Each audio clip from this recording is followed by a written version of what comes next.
What's up, guys? In this tutorial, I will show you how to add and invite Discord users on your PC and mobile device.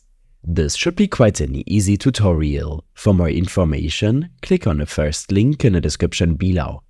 On your PC, open the Discord application. Click on the server you want to add users to in the left sidebar. Next, click the server name to open the drop-down menu and select Invite People. Now, click Copy to grab the link and send it to those you want to join the server. You can set the link to never expire for more convenience. Simply click on Edit Invite Link and choose Never under Expire After. If you are using the mobile app, it's just as simple. Open the Discord app on your phone. Tap the desired server and select Invite. Then tap Copy Link to copy the URL. Send it to those you want to invite. Alternatively, tap Share to choose a mobile sharing option.